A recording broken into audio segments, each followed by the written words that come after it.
तो बच्चों नेक्स्ट जो पार्ट है हमारा that is the distance formula. जो रेक्टेंगुलर कार्टेशियन कोऑर्डिनेट सिस्टम होता है उसके अंदर हम क्या कहते हैं कि कोई भी दो पॉइंट है ए और बी तो उनके बीच की डिस्टेंस ये होती है।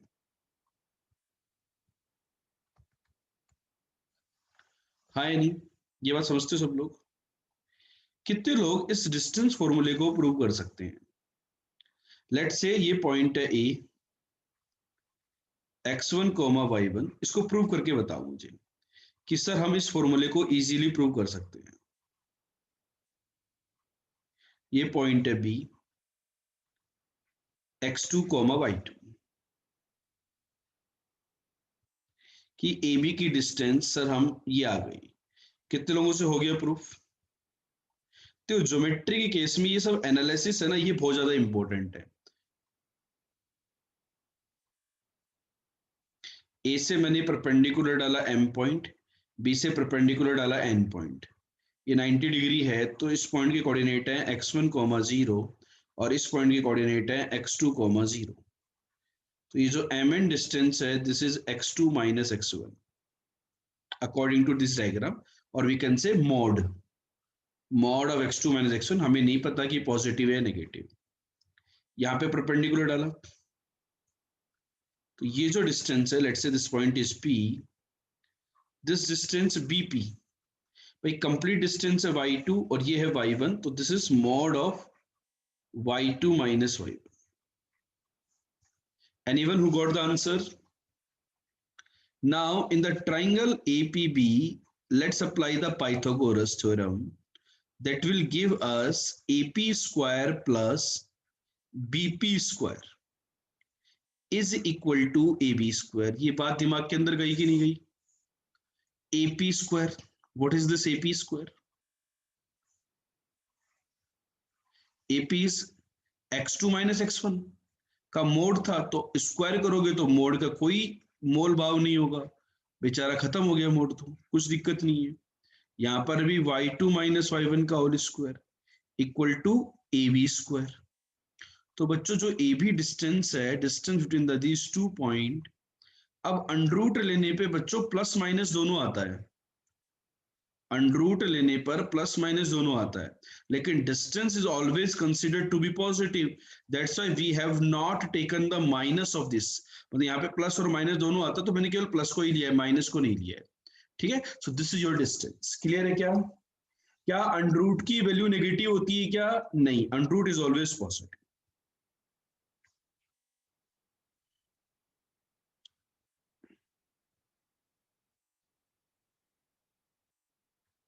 क्लियर? Any doubt?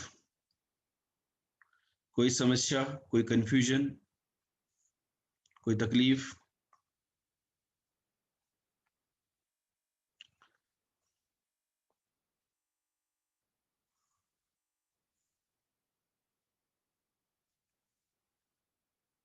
हाँ बच्चों, ये जितने भी सेशन हम लोग लेते हैं प्रेजेंटेशन फॉर्मेट में, इनकी आपको पीडीएफ मिल जाती है, शेयर कर देंगे इनकी पीडीएफ। इनकी पीडीएफ आप अपना जो बैच है आरजीएल सर जेई ऐप पे आपको इसकी पीडीएफ मिल जाएगी।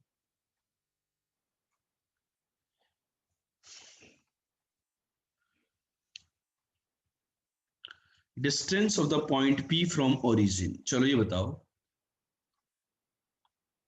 ये जो पी पॉइंट है इसकी ओरिजिन से कितनी डिस्टेंस होगी?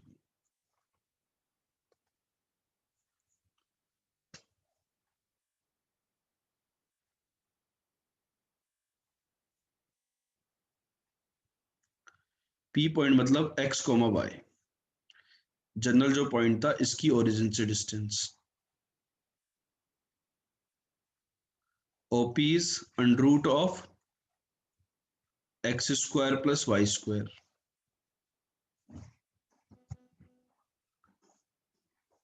If the distance between the two point is given, then use sign plus minus। इसका मतलब समझ में आया क्या आपको? यदि दो पॉइंट के बीच की हमें डिस्टेंस दी हुई है तो हमें एक साइन यूज में लेना है, plus minus.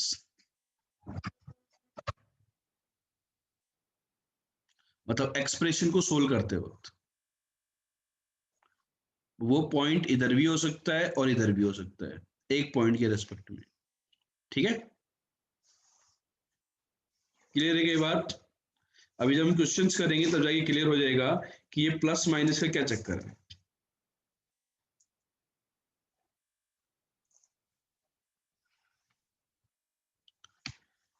Distance between a0 y1 and b0 y2, ये डिस्टेंस कितनी होगी बच्चों,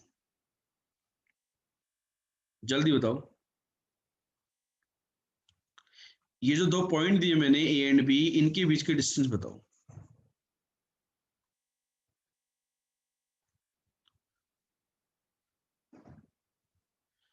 मॉड y2 माइनस y1, है ना, क्योंकि इनके एक्स कोऑर्डिनेट तो सेम है, तो ये कहाँ लाई कर रही है, ये एक लाइन है x इक्वल टू 0 पे लाई कर रही है, 0 y1 और 0 y2, इनके एक्स कोऑर्डिनेट सेम है,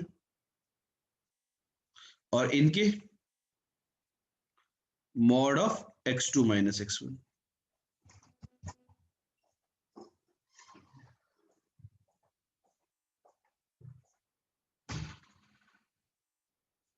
क्लियर है पॉइंट्स?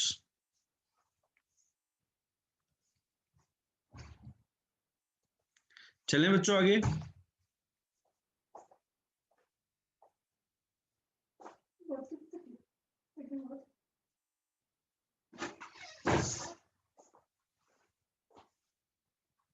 चलो देखो यहाँ से, ये बहुत ही बेसिक क्वेश्चन है, तो पहला क्वेश्चन सोल्व करके बताइए सभी लोग।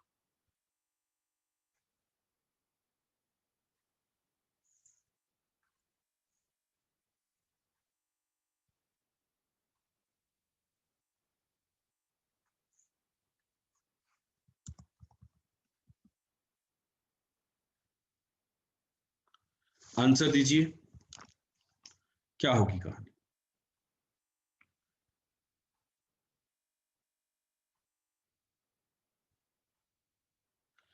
बेटा फास्ट आंसर देना है, ये मतलब फ्रैक्शन ऑफ सेकेंड्स की क्वेश्चन है। किसके क्वेश्चन है ये? फ्रैक्शन ऑफ सेकेंड्स के।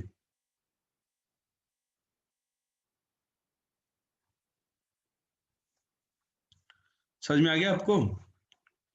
x-4 का होल स्क्वायर प्लस 8-3 का whole square equal to 13 square. तो जो आपको बोला था ना प्लस माइनस लेना है, यहाँ पे यदि आप केवल डिस्टेंस लेते तो 13 नहीं लेते, मतलब प्लस माइनस एक तरीके से 40, वो ऑटोमेटिकली सेटिंग बैठ रही है यहाँ पर। तो x-4 का होल स्क्वायर, ये 5 स्क्वायर, तो ये 12 स्क्वायर हो गया, प्लस माइनस 12, तो x इक्वल टू 16 और -8, दो आंसर आए।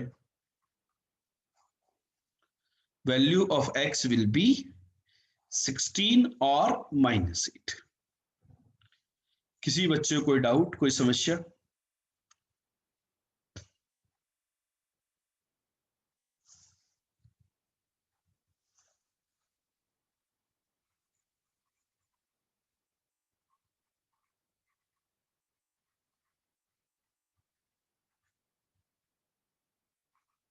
चलो सेकंड क्वेश्चन, फास्ट स्पीड से सोल्व करें।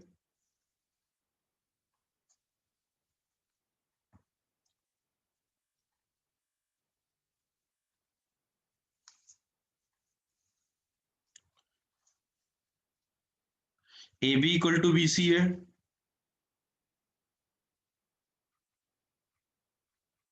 A B 25 plus 16 equal to B C is x-1 का square plus 25, x-1 equal to +-4, x equal to 5 and -3।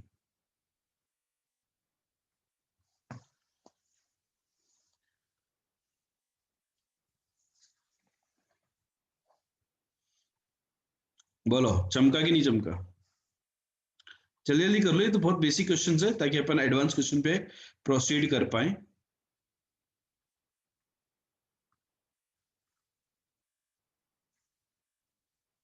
चमक गया?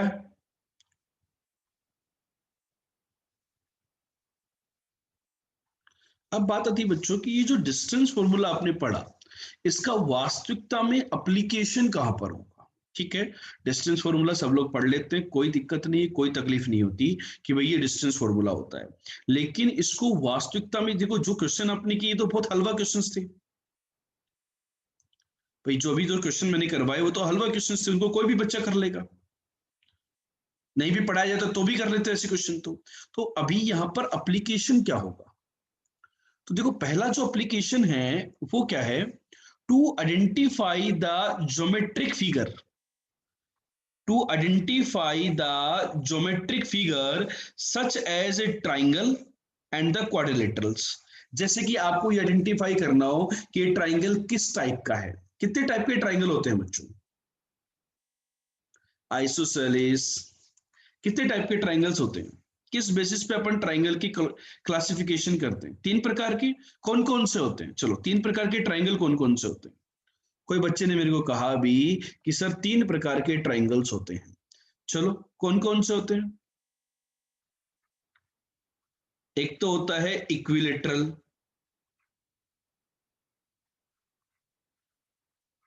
एक होता है आइसोसेलेस, और तीसरा कौन सा होता है? स्केलिन। इसमें तीनों साइड इक्वल, इसमें 2 साइड इक्वल, और इसमें तीनों साइड नॉट इक्वल। तो ये लेंथ के बारे में बात कर रहे हैं, तो लेंथ मतलब डिस्टेंस फॉर्मूले से हम लोग काम कर सकते हैं। क्वाड्रिलेटरल भी बहुत सारे प्रकार के होते हैं, अभी डिस्कस करते हैं क्वाड्रिलेटरल के बारे में भी, ठीक है। और to identify the circumcentre of the triangle, distance फॉर्मूले का जो यूज है वो किसी भी ट्राइंगल के सर्कम सेंटर को आइडेंटिफाई करने के भी काम में लिया जाता है। कि किसी भी ट्राइंगल का यदि आपको सर्कम सेंटर आइडेंटिफाई करना हो ना, सर्कम सेंटर, कितने लोगों को सर्कम सेंटर के बारे में आइडिया है कि सर ये सर्कम सेंटर होता है?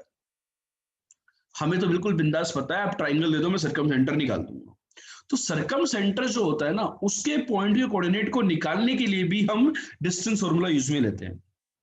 तो जैसे क्वाड्रिलेटरल की यदि मैं बात करूं, देखो क्वाड्रिलेटरल के अंदर जैसे कि मैं बात करता हूं पैरेललोग्राम के बारे में, मैं बात करता हूं रेक्टेंगल के बारे में, मैं बात करता हूं ट्रेपीजियम के बारे में, मैं बात करता हूं रोम्बस के बारे में, ठीक है बेटा। इनमें से किस किस की चारों साइड इक्वल होती है? पैरेललोग्राम, रेक्टेंगल, ट्रेपीजियम और रोम्बस। भाई ये चारों के चारों क्वाड्रिलेटरल है या नहीं, पहले तो ये बताओ। स्क्वायर ले लो आप, एक स्क्वायर भी ले लेना, 5 ले लो। पहली बात बताओ कि ये सबके सब क्वाड्रिलेटरल है या नहीं? क्वाड्रिलेटरल है। इनमें से किस किस की चारों साइड इक्वल होती है? ये दोनों भाई साहब की all 4 sides equal, all 4 sides equal. मतलब मैं आपको 4 वर्टेक्स दे देता और मैं बोल देता कि ये क्वाड्रिलेटरल बना रहा है, ध्यान से समझना, इस पे देखो एक अच्छा क्वेश्चन बन सकता है। ये वाला जो पॉइंट है ना क्वाड्रिलेटरल के टाइप वाला, यहाँ पर एक अच्छा क्वेश्चन फ्रेम किया जा सकता है, एडवांस में भी आ सकता है, चांसेस, ठीक है ना। तो देखो ध्यान से समझना, यहाँ पर थ्योरेटिकल जो मैं एनालिसिस आपको करवाने वाला हूँ ना, वो बहुत इंपॉर्टेंट है, ध्यान से समझना। मैं आपको 4 कोऑर्डिनेट दे देता, 4 कोऑर्डिनेट दे दिए और बोल दिया गया कि ये आपका क्वाड्रिलेटरल है, तो ये बताइए ये रोम्बस है, ये क्या है, इनमें से बताना था।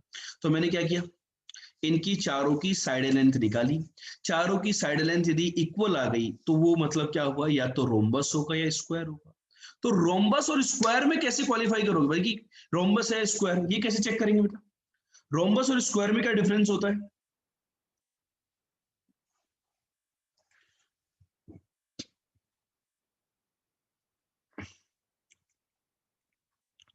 डायगोनल लेंथ,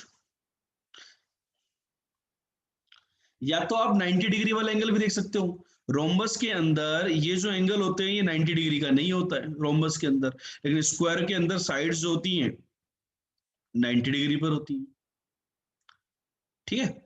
चलो ये बताओ क्या रोम्बस के अंदर D1 बराबर D2 होता है क्या? ये स्टेटमेंट सही है कि d1 not equal to d2 और स्क्वायर के अंदर d1 इक्वल टू d2 होता है।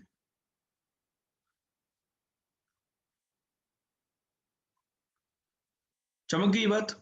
रोम्बस के अंदर डायगोनल्स की लेंथ इक्वल नहीं होती है और स्क्वायर के अंदर डायगोनल्स की लेंथ इक्वल होती है। ठीक है, तो बच्चों मुझे बताइए, क्या पैरेललोग्राम, रेक्टेंगल और ट्रेपीजियम में से भी क्या कोई ऐसी ज्योमेट्री है जिनके डायगोनल की लेंथ इक्वल होती है? पैरेललोग्राम, रेक्टेंगल और ट्रेपीजियम में से भी ज्योमेट्री बताइए जिनके डायगोनल की लेंथ इक्वल होती है। एक तो होती है रेक्टेंगल में, पैरेललोग्राम में होती है नहीं, ट्रेपीजियम में होती है नहीं। किस किस के डायगोनल्स बाइसेक्ट करते हैं? डायगोनल्स बाइसेक्ट करते हैं। किस किस के डायगोनल्स बाइसेक्ट करते हैं? मैंने पैरेललोग्राम के आगे लिखा है, इसका मतलब ये नहीं किसके करते हैं, मैंने तो जैसे लिखा है किस किस के डायगोनल्स बाइसेक्ट करते हैं। आप नंबरिंग लिख दो, 1 2 3 4 5। ये 5 लोग है ना, 1 2 3 4 5। तो एक के करते हैं, दो के करते हैं, ट्रेपीजियम के नहीं करते। 1 2 4 5। ट्रेपीजियम की क्या खास बात होती है? ट्रेपीजियम की क्या खास बात होती है? ट्रेपीजियम देखो, दो साइड पैरेलल होती हैं, इसको बोलते हैं ट्रेपीजियम।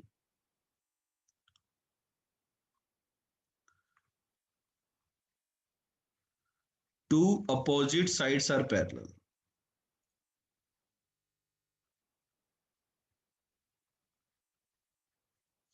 जैसे ये ट्रेपीजियम है बच्चों, ए बी सी डी, तो इसमें पैरेलल साइड कौन सी है?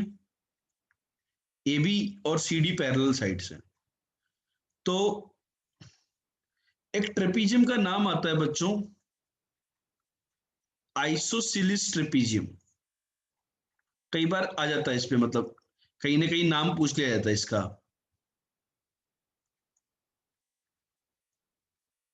ये क्या होता है? आइसोसिलिस ट्रेपीजियम क्या होता है? आइसोसेलेस ट्रिपीजियम क्या होता है? आइसोसेलेस ट्रिपीजियम में ये जो साइड लेंथ होती है ना, इनको छोड़ करके, पैरेलल साइड को छोड़ करके, एडी और बीसी की लेंथ इक्वल होती है, उस ट्रिपीजियम को हम बोलते हैं आइसोसेलेस ट्रिपीजियम। ये भी ध्यान रखना आपको। Non parallel sides are equal. Isosceles trapezium का मतलब क्या हुआ? Non parallel sides are equal, उसको हम बोलते हैं आइसोसेलेस ट्रिपीजियम। ठीक है, बाकी बच्चों तो आपको कहानी क्लियर है ही कि कैसे हम क्या क्या चीजें चेक करते हैं, पैरेललोग्राम, रेक्टेंगल, ट्रेपीजियम, रोम्बस और स्क्वायर। किसी बच्चे को इन सब ज्योमेट्री के बारे में यदि आइडिया नहीं है किसी भी कारण की वजह से, या तो भूल गए हो, या उन्होंने बचपन में नहीं पढ़ाई की हो, या उनके सिलेबस में नहीं हो, है ना, सिलेबस में जनरली होती चीजें, लेकिन बच्चे कई बार बोलते नहीं सर हमारे सिलेबस में नहीं था, हमारे स्कूल में नहीं पढ़ाया गया था, या हमारे क्लास टीचर ने नहीं पढ़ाया था ना, मैं ऐसी स्कूल में पढ़ता था जहाँ पे हमें पढ़ाया नहीं जाता था, बस खिला दिया जाता था और चलो जाओ घर। ठीक है, तो कोई बात नहीं है, आप इन सब के बारे में डिटेल में जानकारी प्राप्त कर लें। ठीक है, तो बच्चों पैरेललोग्राम हम ये कहें कि कोई भी क्वाड्रिलेटरल जो है वो पैरेललोग्राम होगा, कोई भी क्वाड्रिलेटरल जो है वो पैरेललोग्राम होगा। उसको प्रूव करने के लिए मैं ये प्रूव कर सकता हूं कि both pairs of opposite sides are equal and parallel, या तो मैं ये प्रूव कर दूं, या फिर मैं ये प्रूव कर दूं one pair of opposite sides are parallel and of equal length, या फिर मैं ये प्रूव कर दूं both pairs of its opposite angles are equal, या फिर मैं ये प्रूव कर दूं डायगोनल्स बाइसेक्ट ईच अदर। तो क्या ये पैरेललोग्राम प्रूव हो जाएगा क्या? बताओ, इन चारों में से यदि मैं कोई भी एक प्रॉपर्टी प्रूव करता हूं तो क्या क्वाड्रिलेटरल पैरेललोग्राम होगा? Option A, option B, option C, option D. मतलब यदि ऑप्शन ए सही है क्वाड्रिलेटरल के लिए, तो क्या वो ज्योमेट्री पैरेललोग्राम होगी? This is more than one correct type of question here. A quadrilateral will be a parallelogram if A option, B option, C option or D option.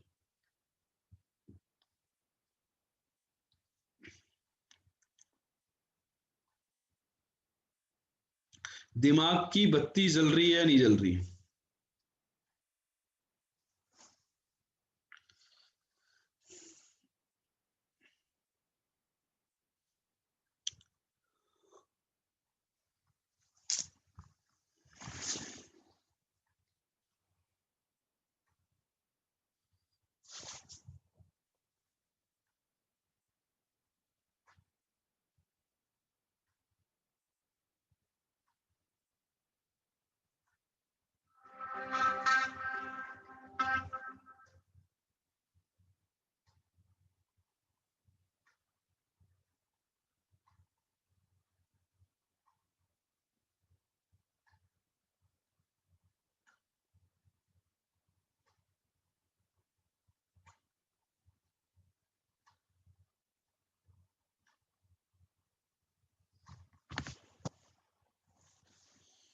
Clear?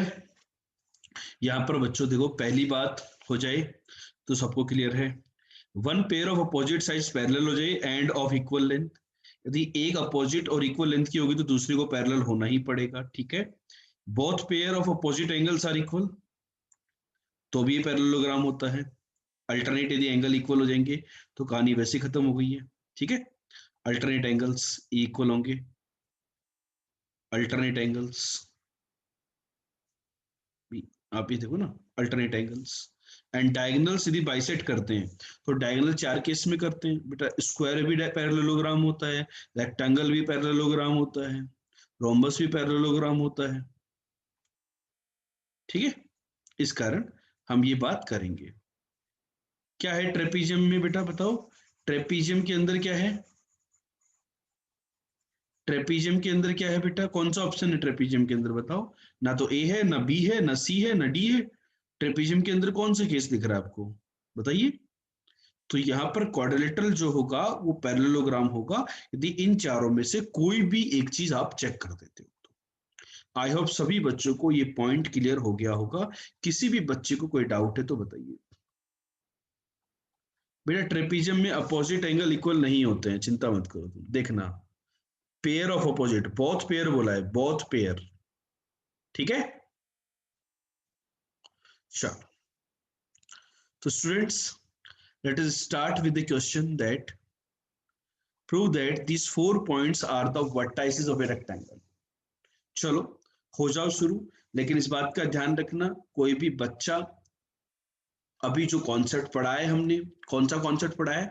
Distance वाला। तो सभी बच्चे डिस्टेंस की help से answer दें इनको, ना कि एंगल्स की हेल्प से आंसर दें, ठीक है। मतलब स्लोप वगैरह का यूज करने की कोशिश ना करें, डिस्टेंस के टर्म्स में आप थोड़ा सा विचार कीजिए।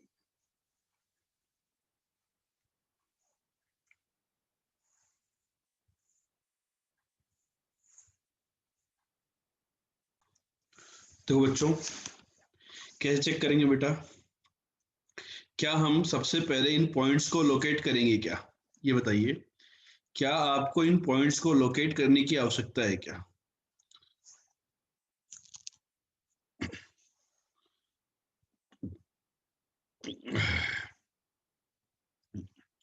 डायरेक्ट एबीसीडी मान ले क्या?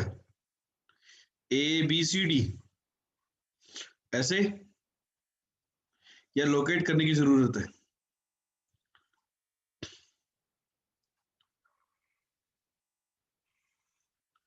भाई 0, -1 तो यहाँ होता है। आप तो डिस्टेंस निकाल लो बेटा ना, चारों पॉइंट निकाल लो। ए बी डिस्टेंस कितनी आई?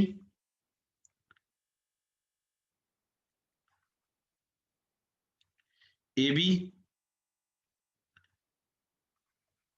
ए C, A B, A C, B C, A B, A C, A D, B C, B D और सी डी।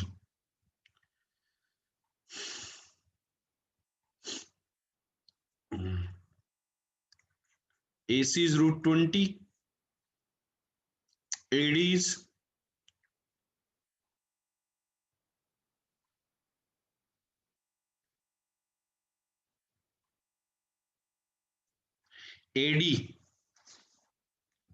√80, BC √80, BD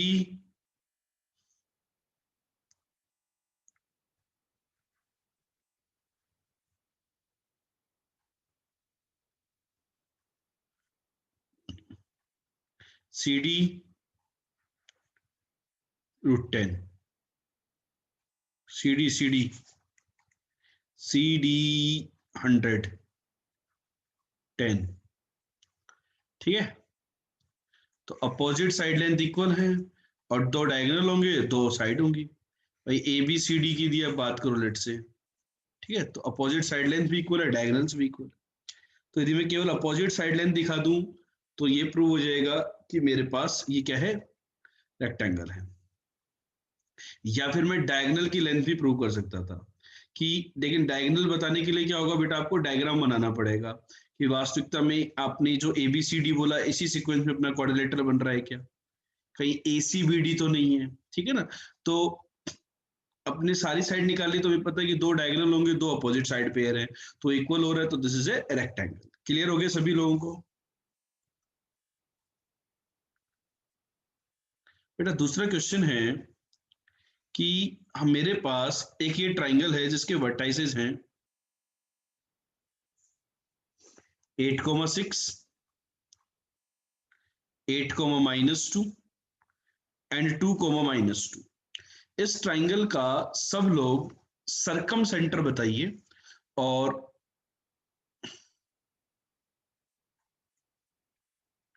इसकी सरकम रेडियस भी बताइए। ठीक है, हाँ इस क्वेश्चन का थोड़ा सा फॉन्ट कम हो गया था सेट, पढ़ने की कोशिश करें। ठीक है,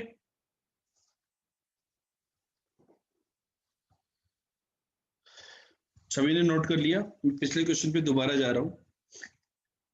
8, 6, 8 -2, 2 -2। देखो कुछ बच्चों को चाह रहा है कि सर डायग्राम बनाओ, चलो 0, -1, 6,7। ठीक है, -2,3। तीसरा पॉइंट बेटा देखो यहाँ है,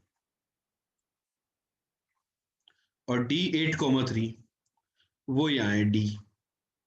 आप यदि इनको ABCD बोला ना आपने, तो आपका जो डायग्राम है ना वो ABCD नहीं है।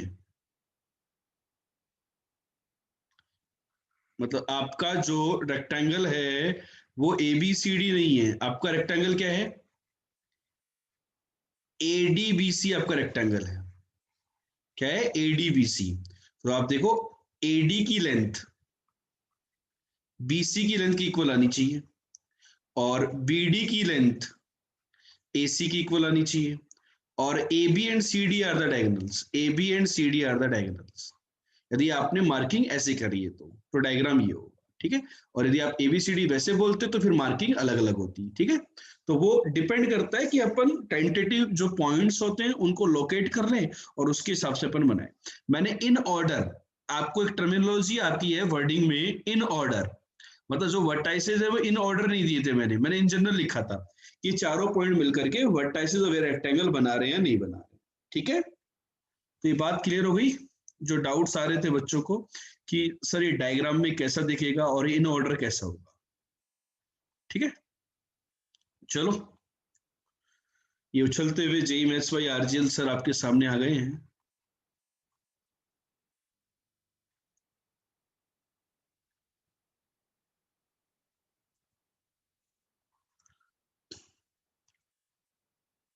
सरकम सेंटर बताना है बेटा। देखो सरकम सेंटर का क्या कॉन्सेप्ट है, जो सरकम सेंटर होता है ना किसी भी ट्राइंगल का, उसकी खास बात क्या होती है, how you will identify the circumcentre of a given triangle.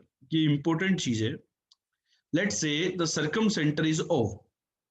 तो जो सरकम सेंटर होता है उसकी तीनों वर्टाइसेस से जो डिस्टेंस होती है ना वो इक्वल होती है। Means OA equal to OB equal to OC। अब ये जो डिस्टेंस होती है इसी को सर्कम रेडियस भी बोला जाता है. This R is circumradius, because circumcircle जो होता है वो एक ऐसा सर्कल है जो इसके वर्टाइसिस से पास करेगा. आगे जाके हम पढ़ते हैं कॉन्सेप्ट सर्कल का, तो थोड़ा बहुत आइडिया तो है ही हमें. तो this is your circum circle. ठीक है, तो ये मेरा हो गया. तो मुझे डिस्टेंस फॉर्मूले से यहाँ पे कैलकुलेट करना था बेटा. तो मैं ओ पॉइंट को मान लेता हूं एक्स कोमा वाई, और आप फंडा लगा दो O A square equal to O B square. Let say तो x माइनस 8 का whole square plus y minus 6 का whole square equal to O B square is x minus 8 का whole square plus y plus 2 का whole square. एक तो ये हो गया. एक लगा देते हैं O B square equal to O C square. दो रिलेशन लगा दो कोई भी आप, तो आंख बंद करके निश्चिंत हो जाओ फटाफट से. अब इन दोनों रिलेशनशिप को बेटा सोल्व कर लेना अच्छे से. x माइनस 2 का स्क्वायर एंड y प्लस 2 का स्क्वायर. ठीक है, यहाँ पे बेटा देखो इससे कैंसिल हो गया, इसको इससे सोल्व कर देंगे. तो माइनस का 12y plus 36 equal to 4y plus 4. तो 16y इक्वल टू 32. तो y की वैल्यू बच्चा 2 आ गई. चमका कि नहीं चमका? यहां से देखो इसको कैंसिल करो. कैलकुलेशन बिल्कुल प्यार से देखना, बिल्कुल प्यारी कैलकुलेशन है. एक्स स्क्वायर से एक्स स्क्वायर कैंसिल. माइनस का 16x plus 64 equal to minus का 4x प्लस 4. तो 12x इक्वल टू 60. तो x इक्वल टू 5. तो मेरे पास जो ये था ओ पॉइंट, इसके कोऑर्डिनेट आ गए 5,2. बच्चे बोल रहे सर ने स्क्वायर क्यों किया? बेटा स्क्वायर इसलिए किया कैलकुलेशन को आसान करने के लिए. तुम अंडर रूट में ले लो, दोनों तरफ अंडर रूट आएगा तो उसको सोल्व करने के लिए भी स्क्वायर तो करना ही पड़ेगा ना यार. या नहीं करेगा स्क्वायर? बता, करेगा कि नहीं करेगा? स्क्वायर तो आपको करना ही पड़ेगा, बगैर स्क्वायर की काम ही नहीं चल सकता आपका.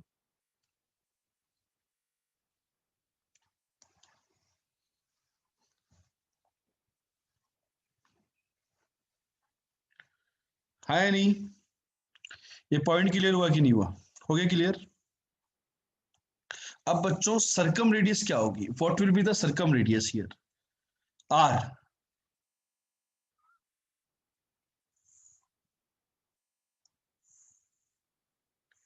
आर की वैल्यू क्या होगी? R is O A. तो कोई भी कैलकुलेट कर दो. लेट से ओ ए कैलकुलेट कर देता हूं मैं. तो ओ ए इज अंडर रूट 5 डालो एक्स की वैल्यू. 3 square is 9. वाई की वैल्यू 2 डाल 16.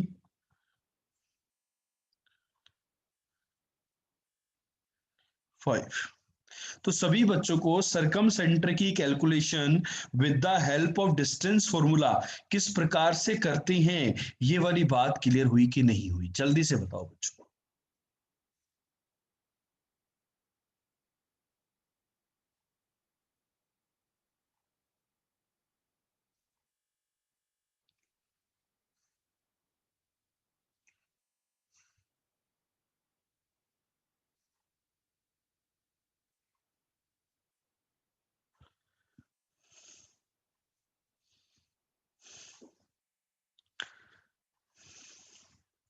चलो अगला क्वेश्चन सोल्व करते हैं प्यारे बच्चों.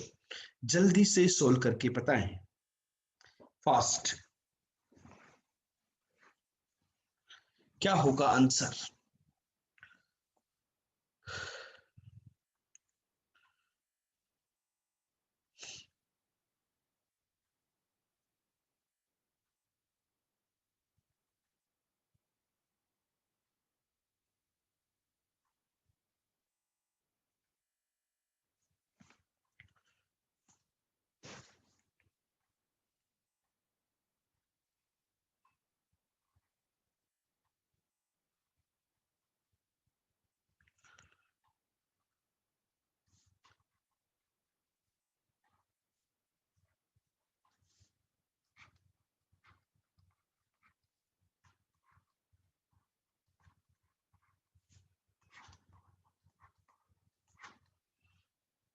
कैसे निकालेंगे?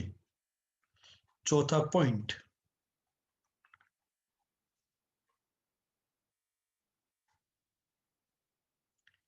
ये मिड पॉइंट निकाल दे क्या?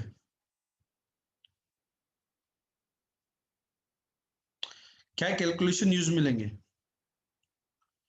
स्लोप नहीं,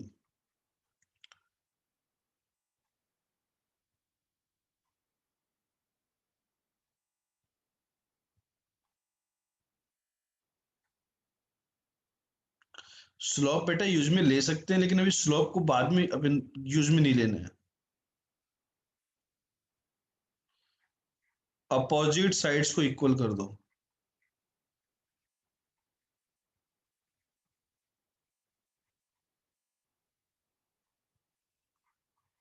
ठीक है, दूसरा फॉर्मूला, मिड पॉइंट को इक्वेट कर दो।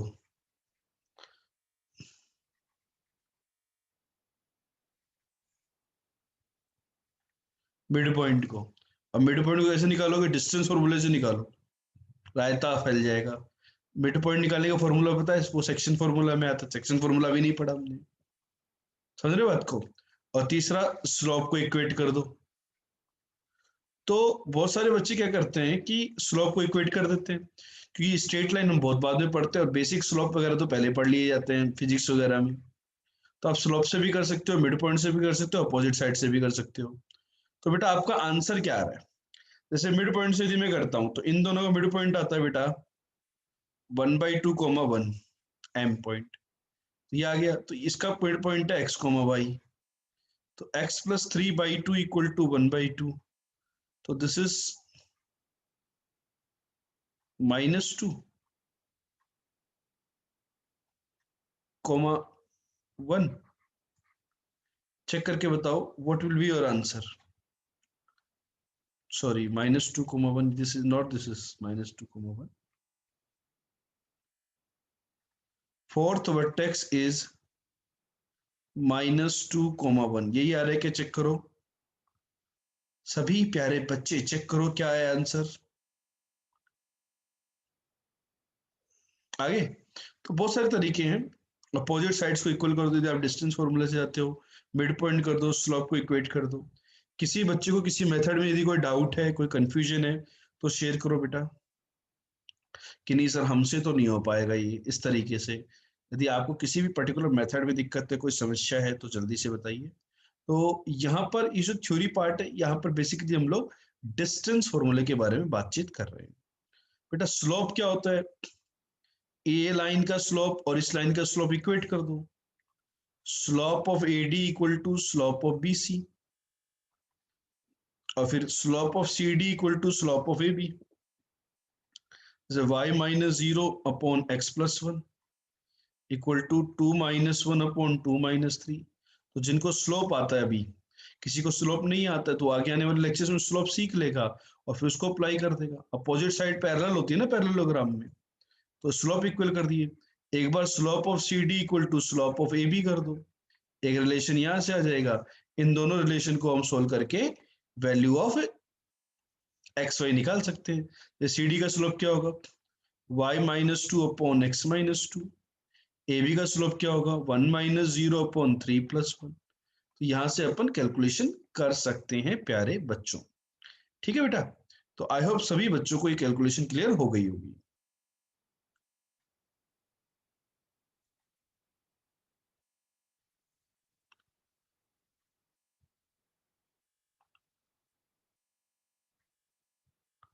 ठीक है बच्चों, एक डाउट है यहाँ पर कि सर ये अपोजिट साइड्स इक्वल होंगी क्या?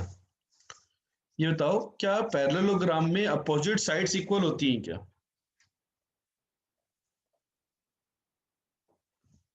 बताइए।